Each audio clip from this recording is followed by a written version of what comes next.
On this coronavirus extraordinary episode of Light on Leeds, I have Garance Rawinsky. She has come along to talk to me about the Little Woodhouse street art project, which it was a great initiative to get people who do tagging, which can be seen as antisocial and a little bit ugly, to upskill them and get them involved in a community project to make some beautiful street art. I think you'll really enjoy hearing what she's got to say. Have a listen. For this coronavirus extraordinary episode of Light on Leeds, I have Garance Rawinsky. Hello. Hello. Hi there. Thank you so much for coming along. Remotely coming along on this rainy August day. Yeah, nice to be indoors, I have to say today. Yeah, definitely. And so you've come along to talk to me about the Little Woodhouse street art project. Indeed, yes. So how did that all begin? Okay, so Little Woodhouse is an area just outside of the city centre of Leeds, although we technically come under city centre management. So we're right on the edge of the university campus, Leeds University campus, and before you get out to Hyde Park. So the Hyde Park area has got tagging, graffiti tagging all over pretty much every gable end wall, and it's progressing, if that's the right word, into the Little Woodhouse area, and we just don't like it. It makes it feel really edgy. It does nothing for the value of properties or making people feel it's an area they might like to live in. So we love art, we love street art, we really don't like tagging, and by tagging I would describe it as scribbling on walls. Obviously, if you're going to attach the video to this podcast, then it will be interesting that others can see and make their own minds up, because clearly lots of people are very involved in tagging, and that's their community. It's a small community. It's in our area, I don't know, by looking at the tags, probably no more than a dozen, if that, people who are involved, and they have various tags. And it's their way of communicating illegally on other people's properties. So I'm sorry, middle class community, what a boring lot we are. But we care about where we live, and we're happy to promote art, but we have our understanding of it that is not exactly the same. So we tried to do something about it. We tried to be positive. We worked with the council and indeed the police, and got little packs of anti-graffiti tagging sprays and brushes and cleaning wipes and so on. And we started on a little trial just to do one street to clear it of tags. And we even got the police to come and help us, which was interesting. And of course, it's good for them because, it's about working together, isn't it, really, at the end of the day? Neither the police nor the council have enough time, money, staff, blah-de-blah. So, of course, if we want the place to look better, we have to get off our butts and do something about it. So this is our community doing our best. We did lots of cleaning up. The Denison Road was really successful, and tags seem to beget tags. So the more you have, the more you get. So if you sort of put out that silent, we don't like this message, it is to an extent adhered to. That said, at the weekend, we've got a little chore of clearing a few little bits of scribble, but by and large, it stays away. So that's how it started. But then we realised that we needed to be slightly less middle class and closed-minded, and thinking about, why do these guys do this, and who is it that's doing it, and could we work with them? And as a learning curve for them and for us. So again, the council have been really quite involved with us. They have, as I'm sure everyone's noticed in and around the city, lots of street art, bright, vibrant. I don't know, Hazel, if you're city centre, but we've seen it around. I know you've done other spots on this type of thing. So lots of exciting places in the city centre that have been brightened up and made to look, let's say, safer. Do you know what I mean?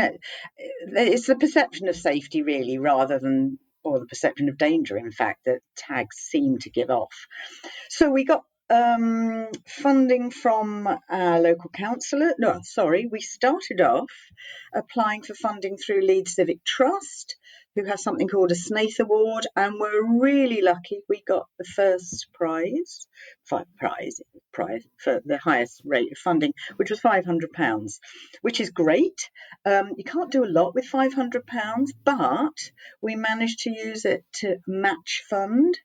And I'm learning, certainly, I'm the coordinator for communications with Little Woodhouse, and I'm certainly learning that if you can match fund something, people are much more likely to give you money because it's sort of showing that there's a level of confidence in your project. Yeah, does that make sense? It does, yeah. Yeah. So having got the £500 for them in the bank account, okay, now what can we do? So I started asking around of who we had in the city who had been tagging and now was doing street art, who might be able to work with some of our taggers.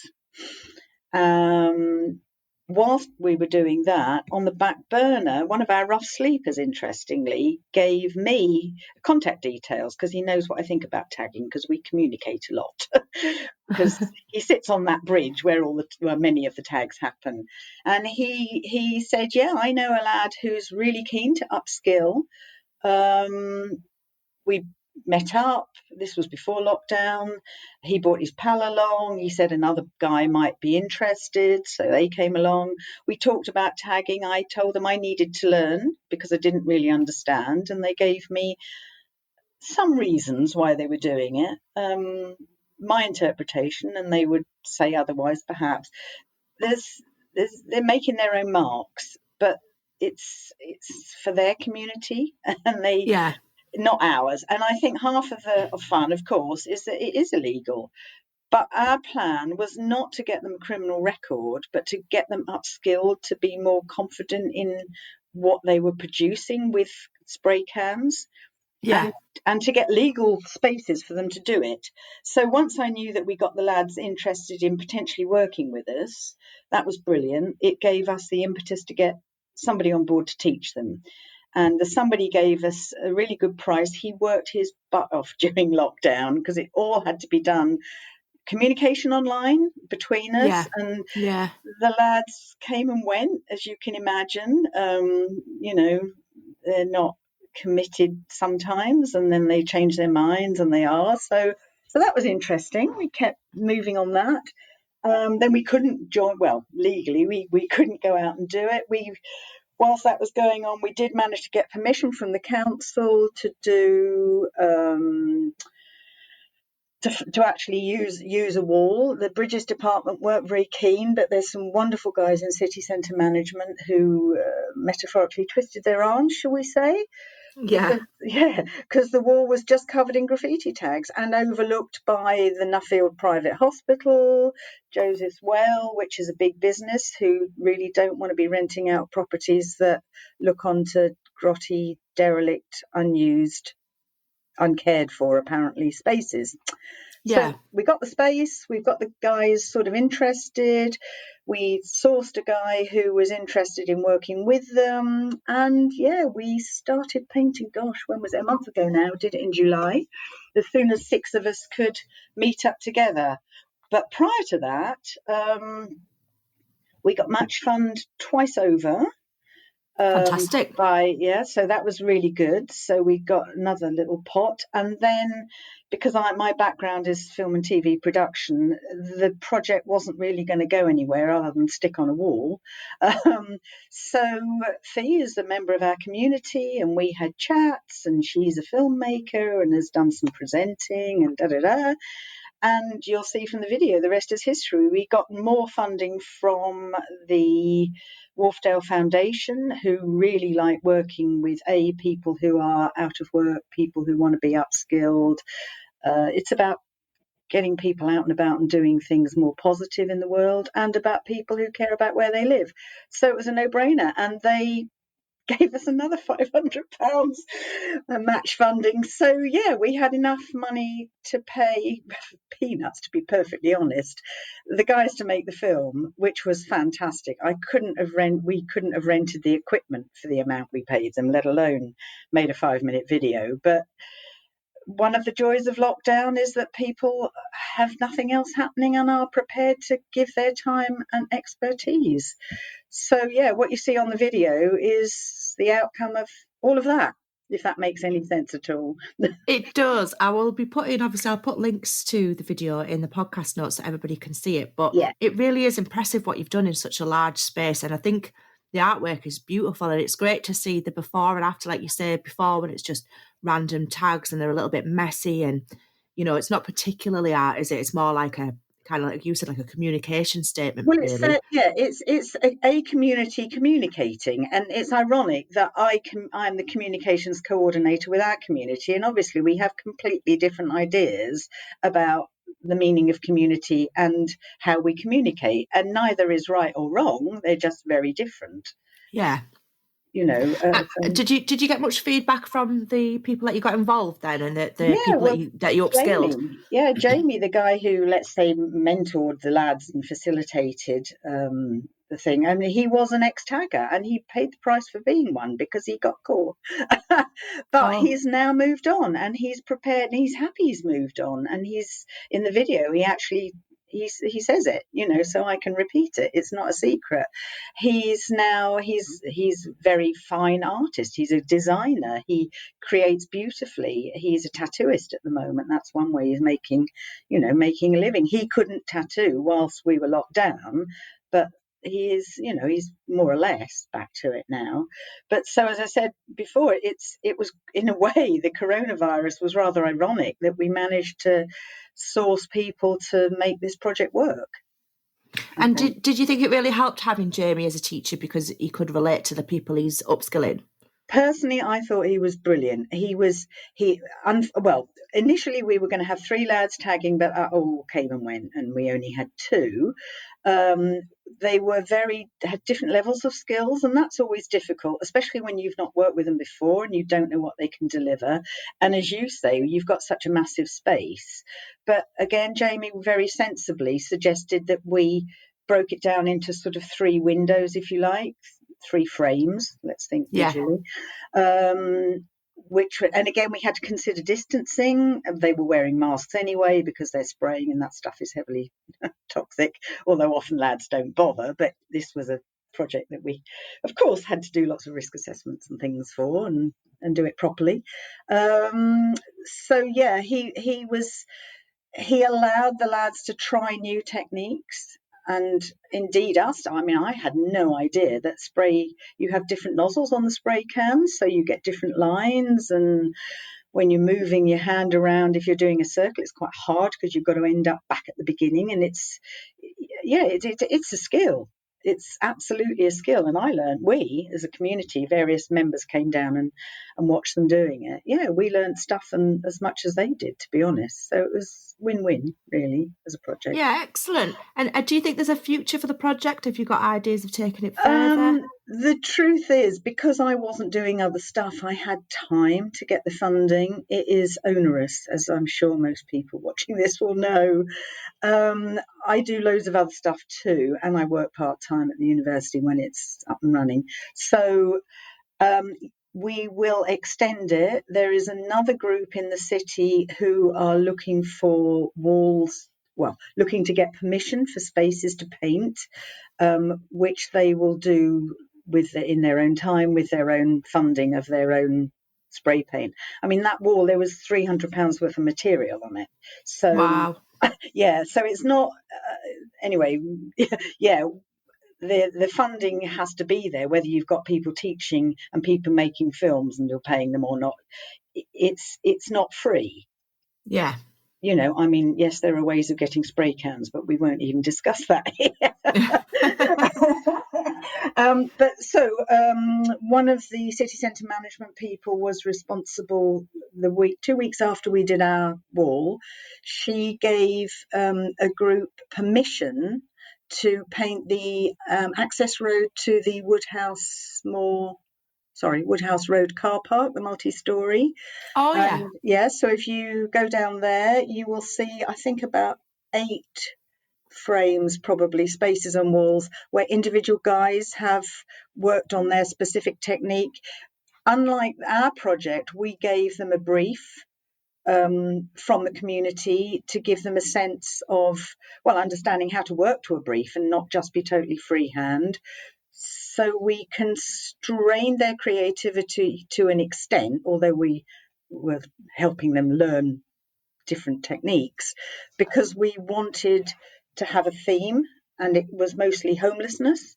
And if you look carefully at the bridge, if you watch the video, there are lines from a poem that local rough sleeper Mark had written.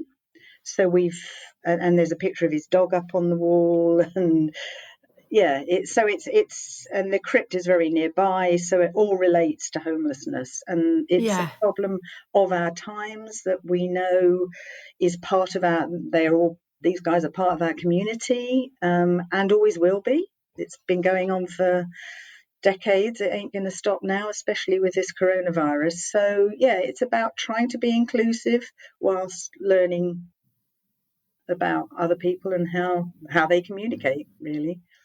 Yeah, what a fantastic project. So you said that your background is in film and TV production. So how is it that you came about to be the communications person for Little Woodhouse Community Association? How many hours have you got to spare? Okay. I worked 30 years for BBC, ITV, freelance film, blah, blah, blah. Ending up production location managing for a couple of decades. I came up to Leeds for a year to study at the university, to do a master's, because I could. When you're freelance in the film industry, you take a year out. It's just like you're on another project.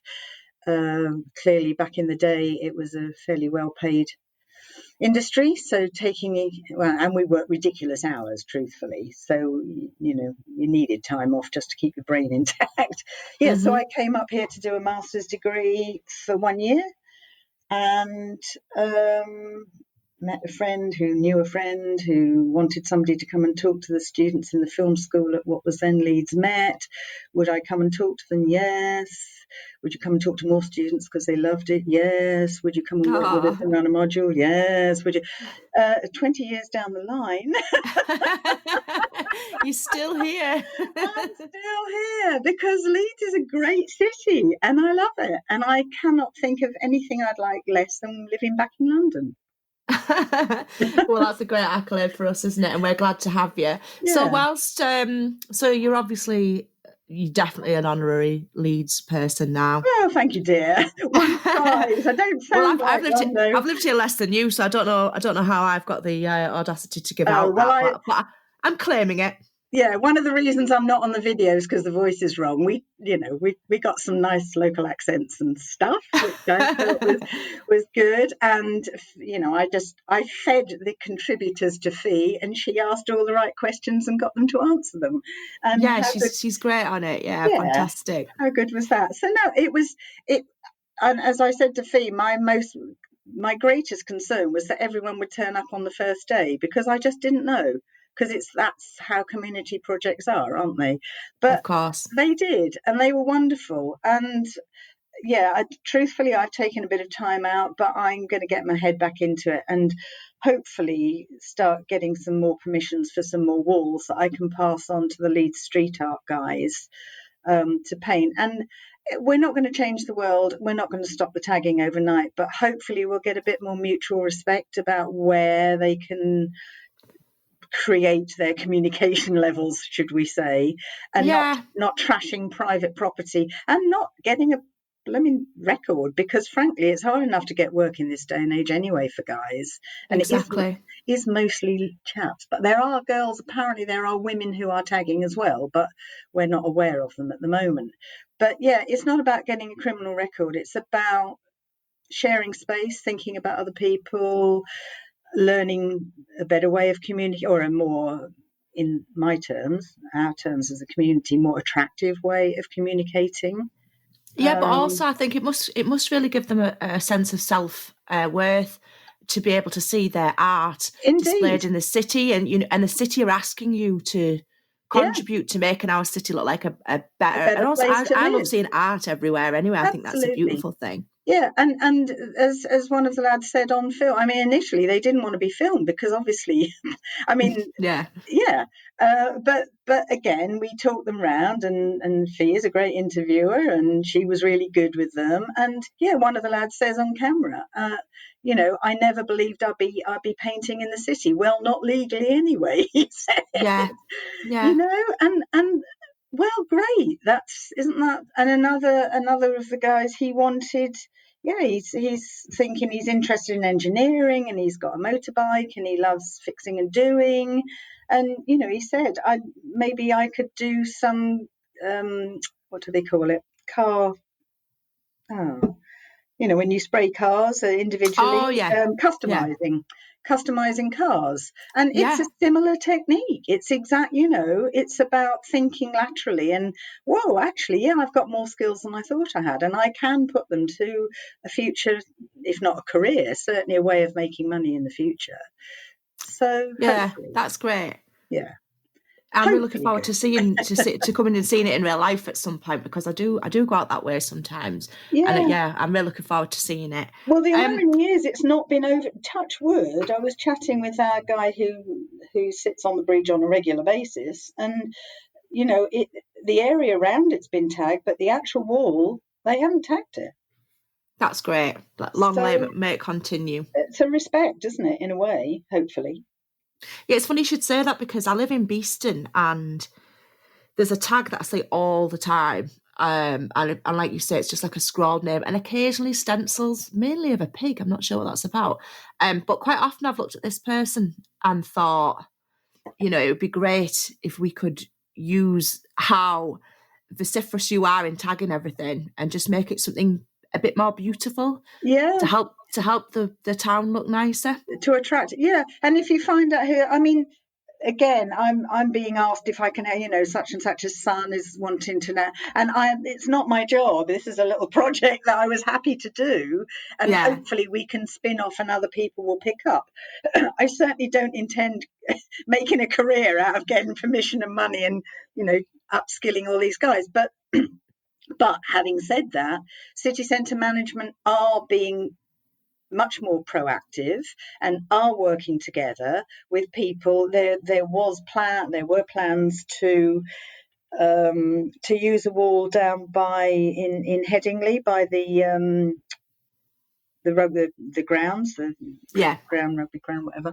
Um, but of course, with coronavirus, that sort of went a bit belly up. Jack, the guy who's running the street art project, the Leeds Street Artist Project, has been back to me and said, if you've got any more walls, let me know. And I just said, give me a break. Yes, but I'll get back to you. So yeah, we're continuing. You know, I mean, it's just on a slightly less intense time, you know, Yeah, of scale. course. I think you Yeah. deserve a little break after all of that hard Yep. work. Yep. Yep. Yep. And so you've lived in Leeds long enough to answer my three questions. The first of which is, what do you think is great about the city of Leeds? It's just so vibrant. I mean, my concern obviously is how the city's going to work with the student, well, how the universities are going to work. But it's a vibrant city. There's lots of people who actually say what they think and get on and do stuff. Was based in London for 30 years, and it's too big, and everybody moans about what should happen, but they don't have the time or the energy or the inclination to get. I mean, I'm semi-retired, so I can say these things, but it's a small network of people. You can walk down the road and you bump into people, and they know somebody who knows somebody. It's a big enough city to have everything on offer after coronavirus, hopefully. Mhm. You know, entertainment, music, film, cinema, theatre, even opera, dance, the whole. Come from a creative background, and that's the sort of thing that floats my boat. It's here, and you just get to know the people who are doing it, and it's just loads of passion, and I love it. I'm glad to hear it. And if you had to choose something, what would you say is something that is not so great about the city? Not so great. I would never have said this when I lived down south. Our area, the imbalance of the demographic is not so great. We need to try. So all these blocks of student apartments and all these. So South Leeds is all family homes that nobody's putting money into. We're not mixed enough. I think the demographic should be more. It is much more mixed than many cities. It could be better. It could be better. We are 76% student in our area, which is hard to make a community happen, and you're reinventing the wheel all the time. Because every year with new students. Exactly. And, I'm very fond of students. En masse, maybe not. Bins, I hate. The rubbish bins on the street is my bête noire, to be honest. And it's not all students. It's a bit of the council. It's a bit of us being lazy. It's a bit of bad habits. My southern friends, well, several of them call it Bin City, which is not an accolade that we really No, like. it's not. But I work with disabled students, and you try and get a person who's got a visual disability or is a wheelchair user or whatever to walk along a pavement, safely is quite difficult because they're full of rubbish bins all over the place. And quite often they have to be on the road, and it's just not good. Yeah. No. Bin City is perhaps my bête noire. And fair enough. And if somebody had been a resident of Leeds for a long time, would you be able to tell them about something that you consider to be a hidden gem that they might not ever have heard of? Oh, I could give them thousands of hidden gems. I wear another hat. I help there are 4 volunteers at the Civic Trust, and we encourage people to open for Heritage Open Days in September. Oh, I love Heritage Open Days. One of my favourite things. This year we thought, we've still got lots of people who are doing stuff, but we're not supporting in-person events. We can't, because we just didn't know what was going to happen when we set it all up. We've got lots online, so if people want to sign in, Heritage Open Days online from the 11th of September till the 20th, there's loads of stuff happening. We are one of the current thing with our community is the bowling green up on the Woodhouse Moor. Okay. And the council are currently doing a consultation on it because they want to turn it into a football pitch, and there's loads of stuff going around at the moment. People saying, well, nobody uses it, there isn't a bowling club anymore. Well, it isn't, but it's one of the best kept secrets in terms of a quiet green space to go and have a picnic or be with your friends or exercise or meditate. So that's one of them. There's another contact of mine who's just produced a book, 111 places you should visit in Leeds. And really? She's here. Go down to Waterstones. They're all on display there, and it's fantastically laid out. And she's done so much work on it. And I think I know loads of spaces, but there are dozens I've never heard of. And loads of them are outdoor green spaces, so really appropriate for our current situation, should I say. Yeah. So, green spaces, they're there. Our parks are brilliant. They're not hidden secrets, many of them, but the old bowling green in Woodhouse Moor is not really out there for most people. Hopefully it won't be, because it's a nice quiet space. Yeah, so hopefully only, hopefully be we'll careful, everybody. Only a few visits at a time, please. Well, again, it's about respect. It's about, there's lots of tagging in there too. And yes, the pavilion was burnt down. And yes, there's antisocial behaviour. But, it's about sharing, really, or trying to find, spaces where people can be really noisy on the skate park, which is brilliant and vibrant, and tagging is perfect there. And to be a bit calmer further across the moor, Hyde Park, some people call it, and of course, just be peaceful, So, and what will you be doing with the rest of your day today? I've been out and about for the last 2 days with friends who've got children going back to school, which has been exciting. So I'm afraid I'm online probably for the rest of the day, catching up with all my community and civic trust stuff and my own personal life. So, eventually you'll get to that bit. And in fact, the university stuff, which is ramping up now because the students are all back in one form or another in a few weeks' time. So yeah, That's right, yeah. back to work. Yeah, my summer's gone very quickly, I have to say. I've been kept very busy, and yeah, the street art project kept me busy too. So there's another box to tick. Yeah. Well, thank you so much for coming along and talking to me about it. I'll put links in the podcast notes that people can click through and see the video and see all the brilliant work that you've all done together. Brilliant. Okay, my dear, I look forward to the edit. See you then. Cheers. Bye-bye. Bye. I love talking to Garance Rawinsky about the Little Woodhouse Street Art Project by the Little Woodhouse Community Association. I think it's a fantastic thing to put together, especially during lockdown. That must have made it very difficult for them. And people do care about where they live, and I think it's great that the people who are tagging got to learn a new skill. So let's hope that that scheme gets extended across Leeds and perhaps across the UK. Garance chose a song to be featured on the podcast. It's actually by a friend of the show because she's been a previous guest. It's the fantastic D3 with the brilliant song Check Me Out. Have a listen.